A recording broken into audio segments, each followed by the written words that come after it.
John Smith presents The Object in My Closet. Chapter 1. It was around 9 o'clock on a May morning. Waking up in the morning, I realized there was no food in the house. So I thought to myself, is there anything to eat? I dashed to the kitchen in search of some food. To my dismay, there was no milk, and everyone knows milk is essential for everything. So we needed milk from the grocery store. So I went to the bathroom and hopped in the shower to prepare for my day. It was a nice hot shower and I got peachy clean. I even got behind my ears. I step out of the shower, dry myself off, and I bust out the door. Pew.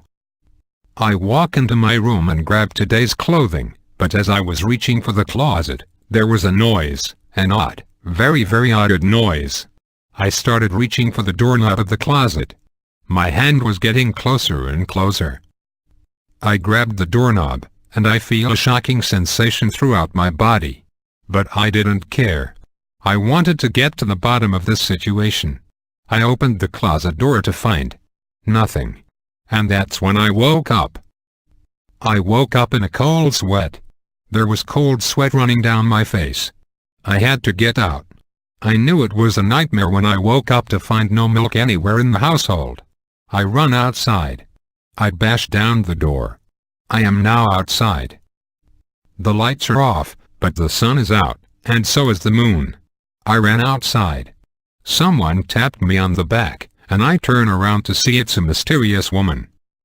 She had long, luxurious hair, and a dark face, but not like an African, or Latino. I said to the woman, "Nice sunglasses, where'd you get them? Alabama?" The woman ripped off her sunglasses, and she had no eyes. I was so scared that I woke up. I knew this one could not have been a dream, right now, so I pinched myself, and I felt a pain sensation running through my body, knowing that I am now awake and this is not a dream. I decided to start my day off with a carton of milk. On my way to get the milk, there was a knock on my door. I went to go investigate, and it was my neighbor, John Smith. John Smith was at the door. I said to John, "What the heck are you doing here, John Smith?" John Smith replies with, "I was wondering if you had any milk, because my milk went missing. I wondered what kind of mad world this is, where milk goes missing." So I said, "Hold on, John Smith, I'll go get you some milk real quick." I opened my fridge, and I found my milk, and I got the milk, and I was brining it to John Smith. Before bringing the milk to John Smith, I thought, this is my last carton of milk, do I really want to give it to John Smith? I realized being a better neighbor is more important than drinking milk. So me and John Smith became very close friends after this. We both had so much in common. For example, our love for milk. But we also loved ice cream, too. In fact, we loved all dairy products. But not Coca-Cola. I went home, I laid down on my bed and thought about how great John Smith was. But I thought, am I falling in love with John Smith?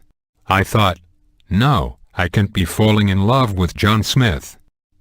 Frightened by my questioned sexuality, I started crying. But I stopped crying, because I heard the object in my closet, like the one in my dream.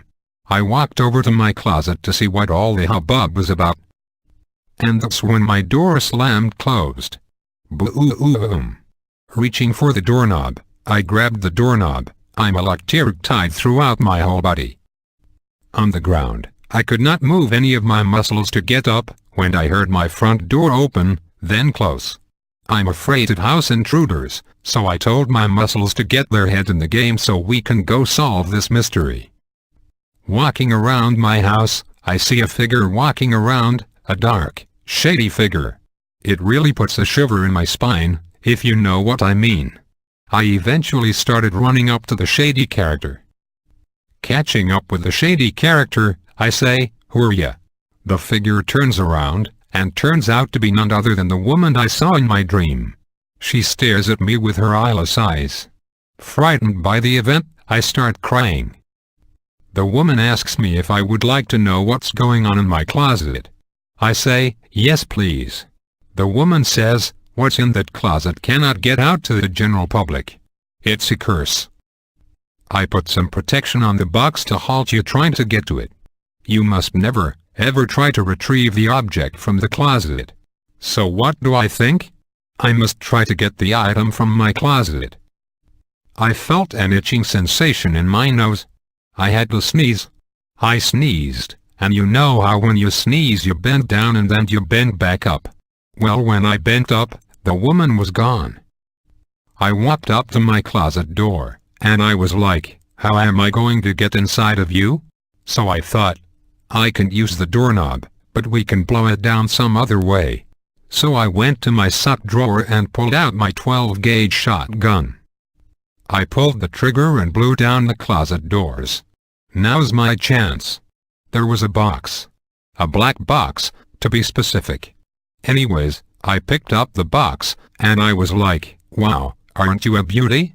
The box seemed very fragile. The box looked very fragile. I was holding it with one hand to show off how talented I was, but the John Smith came into my dismay. John spooking me made me trip and drop my box. The box is falling to the ground as we speak. The box hits the ground, and John is erased from existence. A gas is released out of the broken box. I start coughing up blood.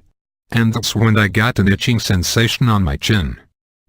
That's when I started scratching at my skin, and my skin started coming off.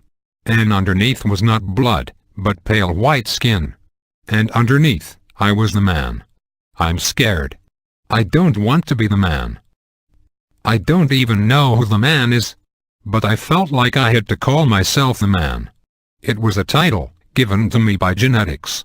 I turn around to find the woman, staring at me, saying, "You should never have opened the object in the closet."